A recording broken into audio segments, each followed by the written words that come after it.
para que juntos venhamos continuar desempenhando o ministério que o Senhor confiou a cada um de nós. Vamos ler a palavra, irmãos. Vamos ler no Salmo 42, verso 1 e o verso 2. Salmo 42, verso 1 e verso de número 2. Louvado seja o teu nome, aleluia.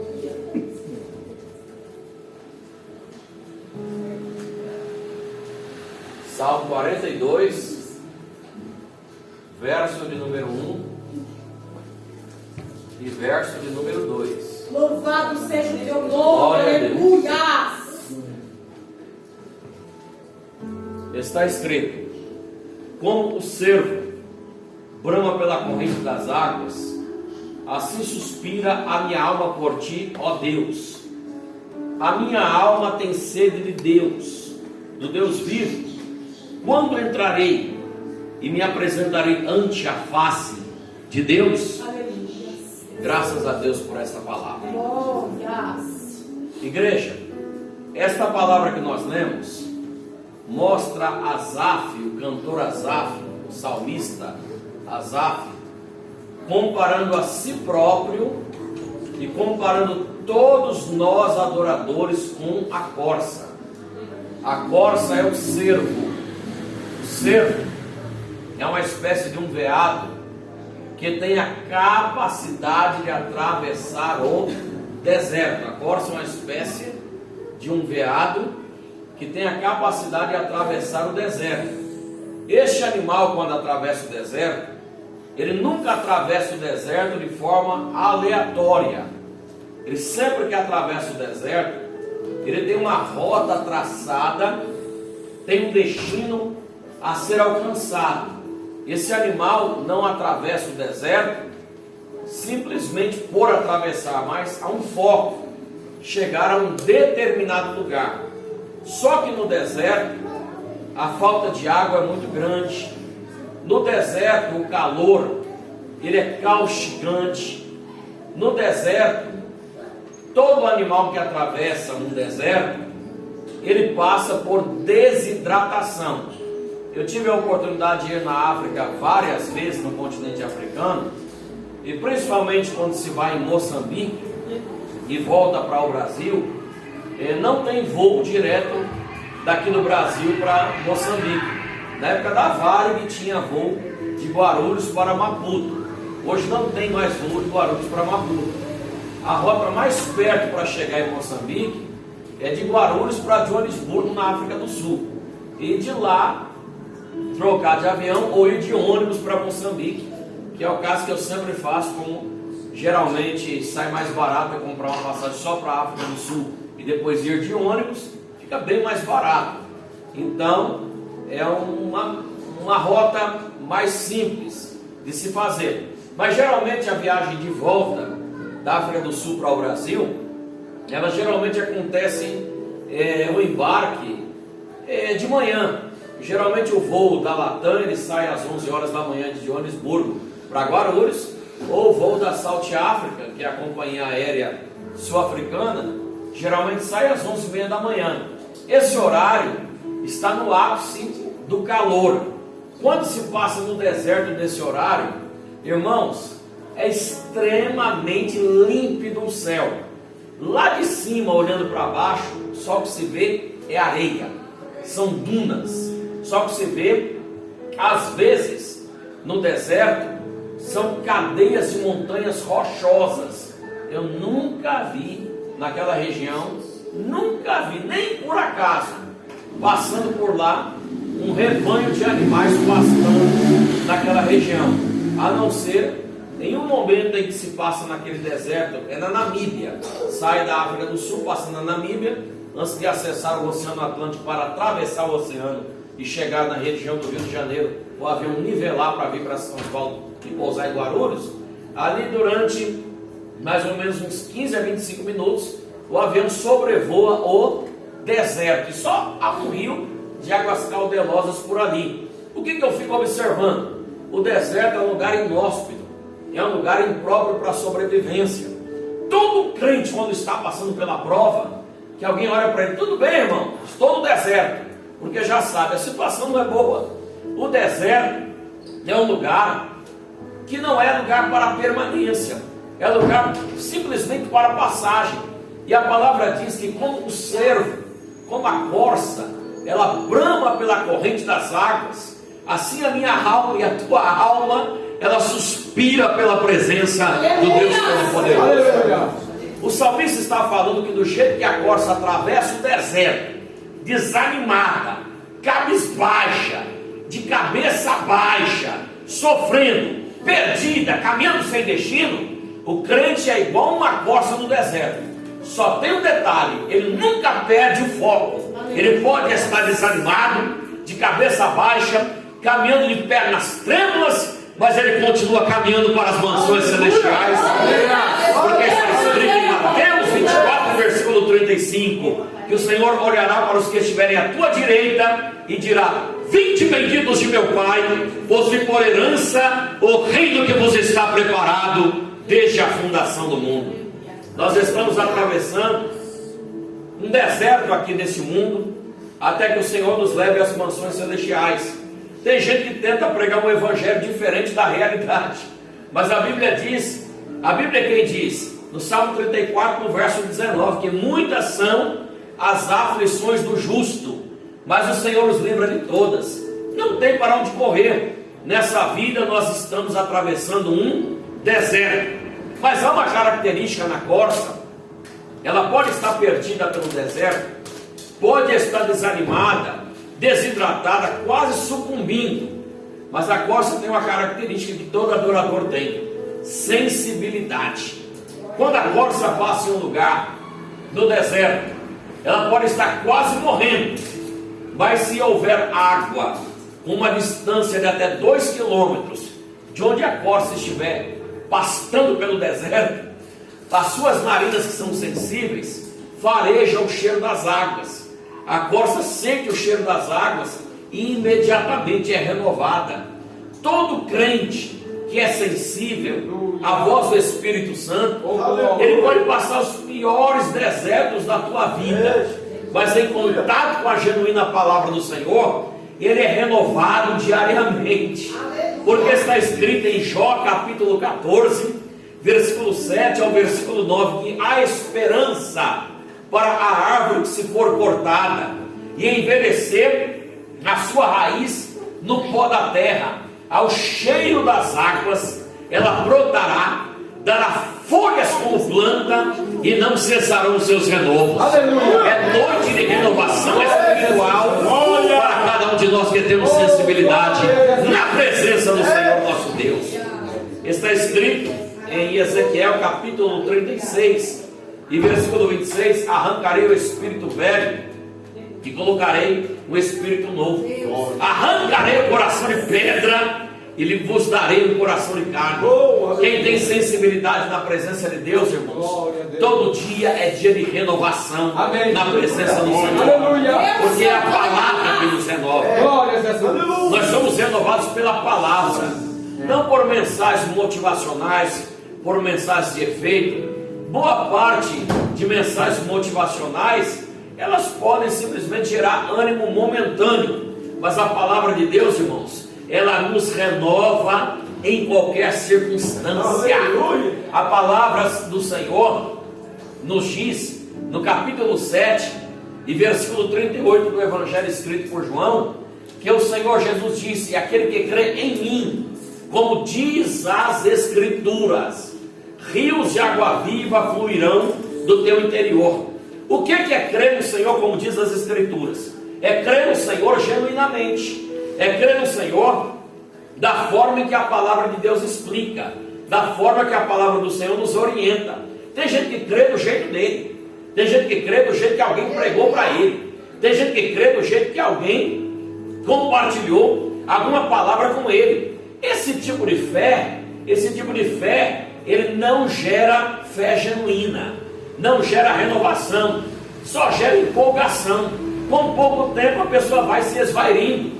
Mas quem tem fé genuína, gerada pela palavra, como a palavra é, ele atravessa qualquer deserto com convicção, sabendo que Deus está renovando pelo poder da fé, pelo poder da palavra. A corça, quando sente o cheiro das águas, ela ergue a tua cabeça, firma seus passos. Ela estava desanimada, cambaleante, caminhando sem destino. Ela é renovada imediatamente, antes de beber a água, só em sentir o cheiro da água, e ela começa a caminhar em direção à água que as suas narinas farejaram. E a corça não caminha calada, a corça caminha bramando. O que é isso que a palavra está falando no verso 1? Como a corça brama pela corrente das águas. A corça, ela comemora antecipadamente a tua vitória. Ela ainda não bebeu a água, ainda não saciou a tua sede, mas ela vai gritando, pulando, comemorando, saltando, vibrando, bramando, comemorando, porque a sede que a está matando, ela vai saciá-la dentro de poucos instantes. É por isso que toda pessoa sensível na presença de Deus, ele ouve a palavra, ele brama com glória, ele brama com aleluia, ele brama adorando a Deus em outras línguas, ele brama com toda a sorte de adoração na presença do Senhor nosso Deus. Louvado seja o teu nome, aleluia. Irmãos, nós que vivemos no Brasil e servimos a Deus, nós temos motivos de sobra para adorarmos ao Senhor nosso Deus e sermos gratos a Deus por termos nascido nessa nação. O nosso país não é o melhor país do mundo, economicamente falando. O nosso país está longe de ser o país mais bonito do mundo, esteticamente falando. É bonito por natureza, mas tem lugar que a presença humana acabou com a beleza. Por exemplo, eu viajo muito para o Nordeste de ônibus. Quando passo em Minas Gerais, que lugar lindo, nos lugares que não tem a presença humana, onde houve a intervenção humana, estragaram a beleza natural do lugar, em boa parte dos lugares. Muitos lugares, ao invés do ser humano deixar o negócio melhor, estraga o que a natureza já deixou de tão belo. O porquê? Má administração. Toda a má administração dos recursos deixados por Deus vai estragando um ambiente que Deus já deixou perfeito. A palavra diz em Gênesis 1, versículo 31, que viu Deus tudo que ele tinha feito, e eis que era muito bom. Aquilo que nós vemos que não é bom, é porque não foi Deus que fez, é intervenção humana. E eu fico observando, irmãos, que o nosso país não é o melhor do mundo, mas nós temos muitas riquezas, começando pelas espirituais. Está escrito em 1 Tessalonicenses, capítulo 5, versículo 18, em tudo dai graças, porque esta é a vontade de Deus em Cristo Jesus para convosco. Eu vou dar um exemplo. Eu estou aqui cultuando com os irmãos. Quando eu cheguei, já tinha alguns aqui orando, já tinha alguns aqui clamando ao Senhor. A Bíblia diz em Jeremias 33, versículo 3, clama a mim e responder-te. O que é clamar? É pedir em alta voz. Tem gente que diz que não precisa orar em alta voz porque Deus não é surdo. Isso é falta de criatividade, isso é falta de discernimento espiritual. A Bíblia manda pedir em alta voz, romper a lei do silêncio. A marca do pentecostal não é só vir para dar glória a Deus e aleluia, ou falar em mistérios. A marca do pentecostal é orar a Deus também, rompendo a lei do silêncio, clamando, sendo sensível à voz de Deus, porque quem nos convidou para clamar foi o Rei da Glória, foi o Deus dos exércitos. E eu estou cultuando com vocês. Nós cantamos os hinos do nosso inário, nós já ouvimos irmãos testemunhando, ouvimos irmãos cantando hinos avulsos, os irmãos estão ouvindo a palavra, e espontaneamente a igreja vai glorificando. Eu nasci aqui nessa cidade, irmãos, e em 1962 aqui nessa cidade teve um paranaense. Eu nasci aqui, mas eu fui embora 5 anos atrás morar no Pará, onde a nossa igreja começou. Mas aqui nessa cidade, em 1962, um paranaense fundou uma igreja neopentecostal, cheia de manias e heresias, e o povo chama de pentecostal porque tem os mesmos usos e costumes da Assembleia de Deus, e é um povo dedicado à oração. Então passou desapercebido, e o assembleano disse que é pentecostal também essa igreja, e na realidade não é. É uma igreja neopentecostal, cheia de mania e cheia de maus costumes. Até 10 anos atrás, quando o líder dessa denominação viveu, e até hoje os dirigentes, os pregadores e quem tem oportunidade de falar à congregação é a mesma mania de sempre. Olha para a congregação e diz: dá glória a Deus, igreja, dá glória a Deus, igreja, dá glória a Deus, igreja. Não tem necessidade nenhuma de mandar quem tem comunhão com Deus dar glória a Deus, porque quem tem comunhão com Deus, ele dá glória a Deus espontaneamente ao ter contato com a palavra, porque ele é sensível à voz de Deus. Está escrito em Hebreus 4, versículo 12, que esta palavra é viva e é eficaz, e é mais penetrante que espada alguma de dois cortes, que penetra até a divisão da alma e do espírito. Nenhum cardiologista sabe onde está a divisão da alma e do espírito, mas a palavra de Deus em nós nessa noite está penetrando até a divisão da alma e do espírito. Ela penetra nas nossas juntas, ela penetra na nossa medula óssea, ela tem capacidade de discernir os pensamentos e as intenções do coração. A palavra sabe o que está na mente de cada um de nós aqui nessa noite. A palavra sabe o que está em cada coração aqui agora. É exatamente do que está em cada coração no culto. É exatamente do que cada um está pensando que Deus usa alguém para falar conosco durante o culto pela palavra. Isto é a vivacidade da palavra, é a eficácia da palavra, é a palavra viva, eficazmente falando com cada um de nós. Espontaneamente nós adoramos. Porque Mateus 22, versículo 32 diz que nosso Deus é Deus de vivos, Ele não é Deus de mortos. Quem é vivo, quem está vivo, ele celebra ao Deus vivo em adoração. Isso não é comum. Não é comum você chegar em qualquer lugar do mundo e ver um culto como este, não. Tem muitos lugares do mundo que a igreja pentecostal é só uma placa lá fora do templo, ou simplesmente um estatuto jurídico lá no cartório da cidade, lá no cartório da comarca. Tem muitos lugares que um culto espontâneo como este não existe. Isso é uma marca, irmãos, que tem poucos lugares do mundo. Tem aqui no Brasil, ou quem foi influenciado pelos brasileiros, nos Estados Unidos, no Canadá e na Austrália, ou quem foi influenciado pelos povos desses 4 países. Na sua maioria, os cultos são mecânicos onde se passa. Eu vou dar um exemplo. A irmã vai para Portugal, ela falou que isso aí pode não ser grande coisa. Pode não ser grande coisa para quem é rico. Para nós aqui da periferia, irmãos, isso é um milagre. Eu fui para a Europa 18 vezes, só milagre para Deus ter feito isso na vida de quem alguém como eu, que há 20 anos andava por aqui de porta em porta vendendo cocada para sobreviver, e de congregação em congregação vendendo uma cocada para sobreviver, para dirigir congregações aqui na região. Isso para nós que nascemos no extremo da periferia, irmãos, isso para nós é mais do que milagre. Isso é provisão de Deus, porque o nosso Deus é o Deus de Ageu 2, versículo 8, dono da prata e do ouro.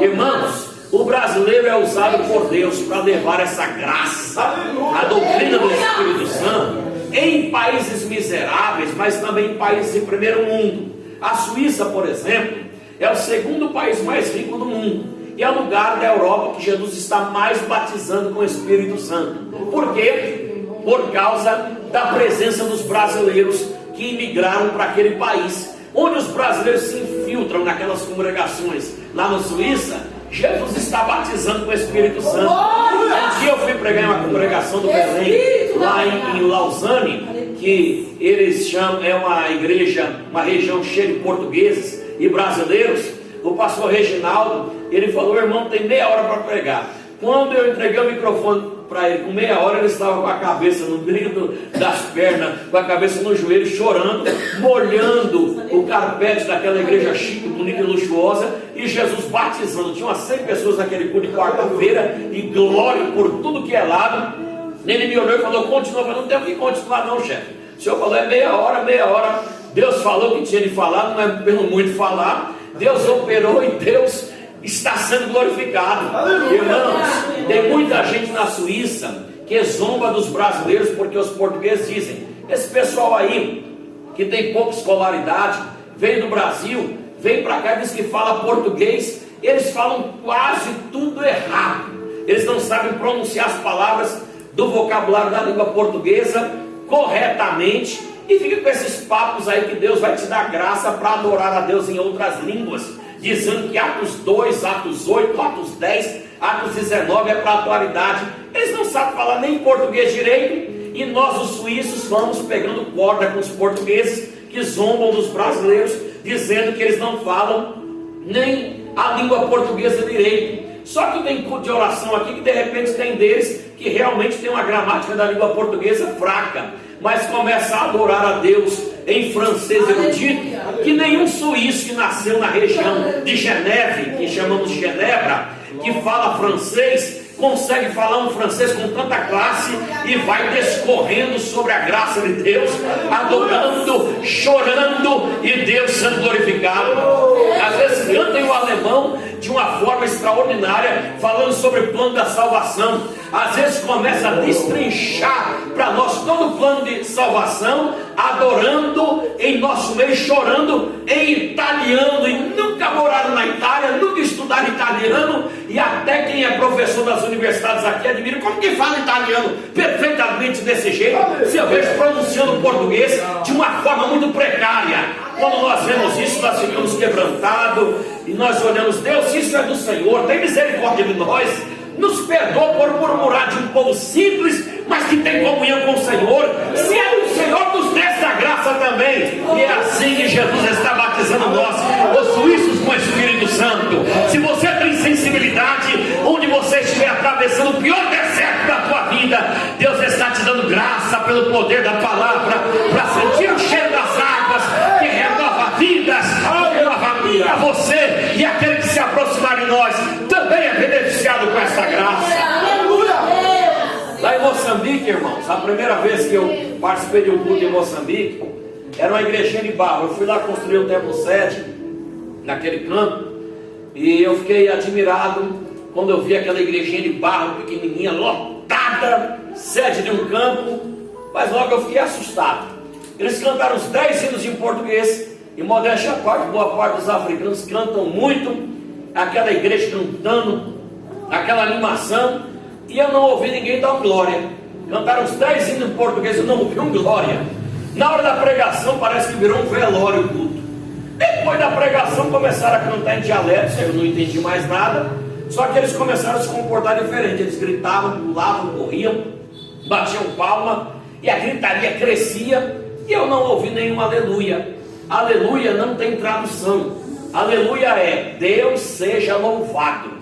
Aleluia é louvor a Yahvé, louvor ao Todo-Poderoso. Aleluia é aleluia aqui, aleluia em qualquer lugar do mundo. Só que aleluia não se traduz, e aleluia também não tem plural. Não tem esse negócio de plural de aleluia na Bíblia. Inventaram e botaram no nosso inário. Isso não existe na Bíblia.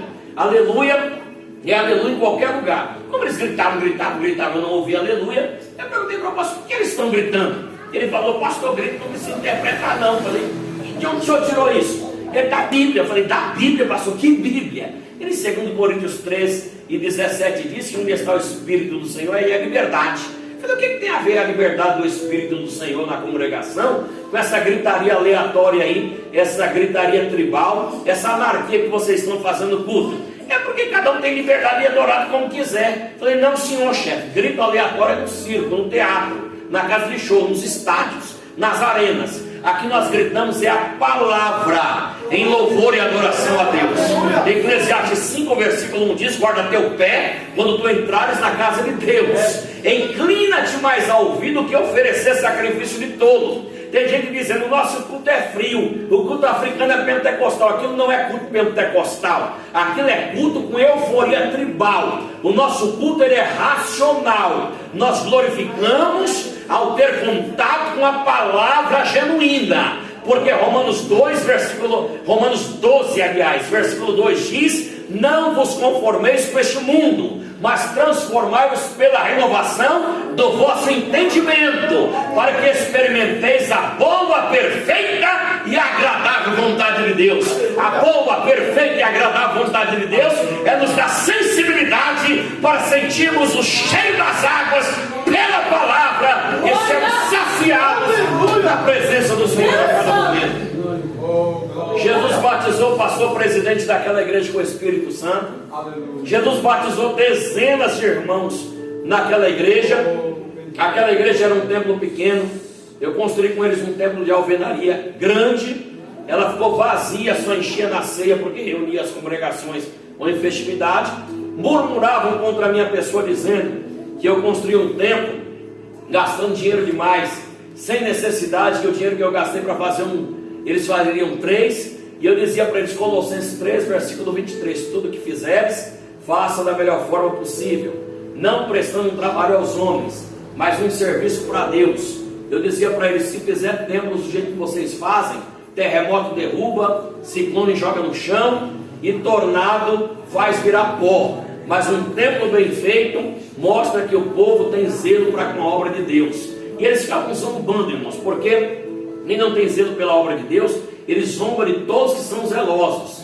Mas aquela igreja tinha só 55 membros na sede, só enchia no dia que tinha convocação. E hoje, irmãos, tem mais de 200 membros. No dia que passou o ciclone Idai, o ciclone Idai passou até a 10 de março de 2019, derrubou mais de 300 igrejas. Mas um monte de católicos, ateus, muçulmanos e macumbeiros correram para aquele templo. Não tinha ninguém para fazer apelo para eles, aceitaram Jesus por conta própria. Não tinha ninguém para dirigir a vigília, fizeram vigília por conta própria. O pastor falou que houve uma gritaria de gente clamando por Jesus. Entrou lá no templo, saiu da casa dele, entrou pela porta dos fundos, saiu da casa pastoral, entrou pela porta dos fundos, falou que era mais de 200 pessoas gritando, Jesus, eu te aceito como Senhor e Salvador da minha alma. Jesus, perdoa os meus pecados, não permita que eu vá para o inferno. Alguns diziam, pastor, me perdoa, eu pagava macumbeiro para fazer feitiço para o diabo te matar, já pedi perdão a Deus. Se Deus me der a graça de não morrer com a queda desse templo, o Senhor vai me batizar, me perdoa, porque se cair esse templo, eu quero morar no céu com o Senhor. O templo não sofreu nenhuma rachadura, porque Jeremias 48, versículo 10 diz, maldito é aquele que faz a obra do Senhor relaxadamente, foi feito com zelo, administrando da melhor forma a ajuda dos irmãos. Irmãos, 15 dias depois daquela catástrofe, aquele pastor realizou o primeiro batismo, mais de 100 pessoas foram batizadas. Hoje aquela igreja é lotada, domingo de manhã é casa cheia, dezenas, Jesus já batizou com o Espírito Santo. Hoje não é mais aquela gritaria aleatória. Hoje tem crente cantando e crente dando glória. Hoje tem crente testemunhando e crente dizendo aleluia. Hoje tem crente pregando a palavra e tem irmãos adorando em mistérios, porque Deus conta com a igreja brasileira para levar a doutrina do Espírito Santo para outras nações nos últimos dias da igreja aqui na terra. Deus, Ele conta conosco. Existem pessoas que, por não ter sensibilidade, irmãos, ele não tem expectativa. A Corça, no verso 2, diz, a minha alma tem sede de Deus, a minha alma tem sede de Deus. Quando entrarei e me apresentarei ante a face de Deus? A Corça vai gritando beber a água, porque ela tem expectativa de saciar a tua sede. Todo adorador genuíno, ele tem expectativa em adorar o Senhor. Tem gente que ele vem para a igreja que tem uma preguiça horrorosa, irmãos. E ele chega na igreja e dá a oportunidade, pai do Senhor, mas irmão, quer dizer que está alegre com Jesus, é uma cara marca, mas está alegre. Quer dizer que está alegre com Jesus, porque Jesus é bom, né? E não tem alegria nenhuma. A Bíblia diz no Salmo 100, verso 1, celebrai com júbilo ao Senhor todos os moradores da terra. O que é celebrar? Celebrar é fazer festa. E a Bíblia diz que a festa é com júbilo. O que é júbilo? É com alegria abundante na presença do Senhor nosso Deus. Eu cheguei da África esses dias, tive um monte de problemas com a documentação, fui convidado a me retirar de Angola e muita gente já falou, você agora vai ficar pelo Brasil, não vai ficar com esse negócio de voltar para a África. Não, já estou com a passagem comprada para o dia 8 de outubro, então, se eu fosse você, não ia. Se é você, eu estou voltando. Quem tem expectativa, irmãos, não é uma frustração, não é uma circunstância que vai fazê-lo desistir dos propósitos que Deus tem para com ele. É só um obstáculo. Vamos transpor esse obstáculo mais uma vez, e o nome do Senhor continuará sendo glorificado. Irmão, vai sair muito caro, mas o dinheiro não é meu. O dono da prata e do ouro, Ageu 2:8, é quem prepara. Deus abriu a porta, deu tudo certo. Os brasileiros tudo chorando por causa da taxação dos Estados Unidos. Passagem aérea no Brasil triplicou. Para andar de avião no Brasil, só com muita antecedência agora, não tem problema. Eu ando de ônibus, não tem problema. Mas também para o exterior, em compensação, baixou quase para metade do preço. Então, deu tudo certo, Deus abriu a porta. Dia 8 de outubro é a próxima viagem para Angola, e o nome do Senhor continuará sendo glorificado. E eu te disse, nossas riquezas começam pelas espirituais. Na Europa, ninguém precisa da nossa ajuda, ninguém precisa do nosso dinheiro, porque a vida lá é anos-luz melhor que a nossa, economicamente falando. Mas espiritualmente é uma miséria. Portugal, por exemplo, tem 2% de crente apenas. É só a misericórdia de Deus aquele país. Mas onde tem um grupo de brasileiros por lá, irmãos, é glória de Deus se manifestando em todos os ambientes. E onde Jesus levou esse povo, Jesus está batizando com o Espírito Santo e fazendo coisas grandes. Já em Moçambique, irmãos, é raro uma mulher chegar a 40 anos de idade. A maioria morre muito jovem. A maioria dos homens não chegam a 50. Por quê? Fome, desnutrição, salário mínimo é R$230. A maioria come uma vez por dia um prato de angu de milho branco sem sal. A maioria das crianças andam descalço, maltrapilhos, com resto de roupa. É só a misericórdia de Deus naquele país. Mas tem um exército de brasileiros naquele país também, pregando o Evangelho, Jesus salvando, batizando com o Espírito Santo, curando, libertando os feiticeiros, Jesus fazendo coisas grandes, e o brasileiro fundando associações para alimentar os menos favorecidos. E o irmão Rodrigo, irmãos, teve a graça de construir 2 templos em Moçambique, 2 templos rústicos, tem um terceiro em construção, e graças a Deus, toda semana Deus me dá a graça de mandar R$500 para Moçambique, para alimentar as crianças todos os domingos, depois da escola bíblica dominical, em 3 congregações diferentes, e todo domingo as crianças mandam um relatório em gratidão. É Deus quem faz coisas grandes. Assim como o irmão Rodrigo todo dia anda em uma congregação pedindo ajuda, pelo menos uma moeda, para poder mandar para Moçambique, tem milhares de brasileiros fazendo isso pelo Brasil e mandando para centenas de missionários que estão naquele país, tanto em Moçambique como Angola, Cabo Verde, como em Guiné-Bissau, como em São Tomé e Príncipe, que são os países da língua portuguesa lá no continente africano. E Deus está usando esse povo que fala português aqui na América do Sul e está impactando o continente africano. Se você um dia pisar no continente africano, você volta dizendo: eu sou rico e não sabia. Tenha certeza disso. Se você quiser conhecer esse trabalho pelas redes sociais, vai lá no Facebook, no Instagram, vai no TikTok, vai no Kawaii, vai no YouTube, escreva lá pastor e coloca meu nome, Rodrigo Anjos. Você vai ver fotos, vídeos e todo o relatório semanal desse trabalho que tem sido realizado. Se todas as pessoas que me ouvem, irmãos, me ajudassem com R$1 todos os meses para investir nessas crianças, eu já teria alimentado milhões de crianças. Eu já tive a graça de alimentar milhares de crianças. Nesse período eu já tive a graça de investir mais de R$500 mil lá no continente africano. Mas se todos que puderem, todos que me ouvem, aliás, porque todos podem. Tem gente que não ajuda porque não quer, porque tem gente que acha irrisório. Não, irmão, R$1. Tem gente que até me fala: não, irmão, pedir R$1.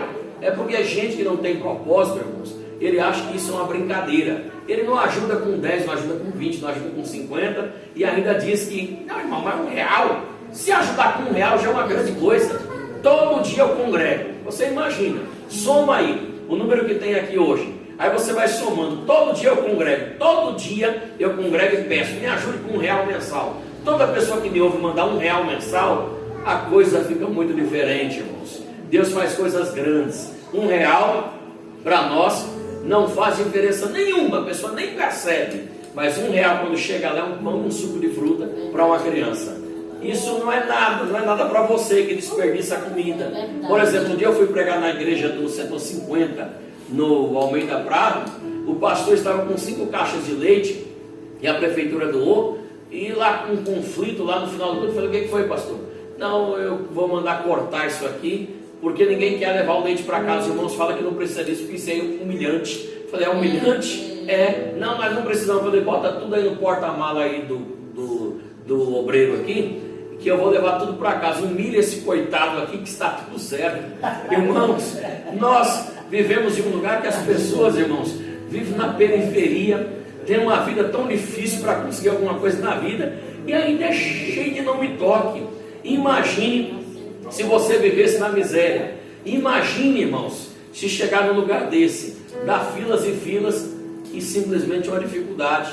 Eu enchi o carrinho de mão esses dias em Angola, na periferia, entrava pelos becos dos guetos lá em Luanda, nas comunidades para dar comida para as crianças, você gritando, quem quiser comer, vai em casa buscar a tigela. A vasilha eles chamam de tigela. Vai buscar a tigela em casa. Era menininho correndo por tudo que é lado, irmãos, atrás da comida, eu falando de Jesus para eles, cantando, orando com eles, dando comida e o nome do Senhor sendo glorificado. Aleluia. Me ajude a continuar pregando o Evangelho. O pastor Levi, que congrega na sede do setor, o pastor Levi escreveu um livro sobre o meu trabalho lá na África. Mulunga Gutipensa, Deus tem nos ajudado. Isso é um dialeto Sena. Só o título do livro que está em dialeto, está tudo em português, é claro. Lá tem fotos, tem um relatório desse trabalho que tem sido feito. É R$20 o livro para vocês me ajudarem e divulgar esse trabalho para quem ama missões. E eu tenho também Bíblia com harpa, irmãos, pequena, por R$20. Quando eu era adolescente, meu sonho era ter uma Bíblia. Compre uma Bíblia, dá para um adolescente, dá para uma criança, dá para alguém que não é crente. Invista na evangelização, R$20. Você me ajuda a fazer obra missionária e investe na vida de pessoas que precisam ter um encontro com Cristo. Eu tenho Bíblia com letra gigante, com harpa e corinhos, por R$50. Bíblia Slim King James, por R$50. Tem a Bíblia de Estudo da Mulher de Deus. Ela tem 1.354 estudos bíblicos, com harpa, corinhos, letra gigante, por R$100. Tem Bíblia para as crianças, coloridas, com historinha bíblica, por R$20. Tem Bíblia também com 400 histórias coloridas para as crianças por R$30. Me ajude a continuar investindo na obra missionária. Você pode pagar em dinheiro no Pix. Se quiser pagar no cartão, eu baixei a maquininha do Infinity Pay também no celular. Você passa lá por aproximação e me ajuda. Se precisar parcelar, parcela. Me ajude a continuar investindo na obra missionária. Deus continue abençoando a todos em nome de Jesus. Ore para que Deus abra as portas e que coisas grandes aconteçam, para que Deus levante mantenedores para que nessa próxima viagem para Angola coisas grandes venham a acontecer em nome do Senhor Jesus. Deus abençoe.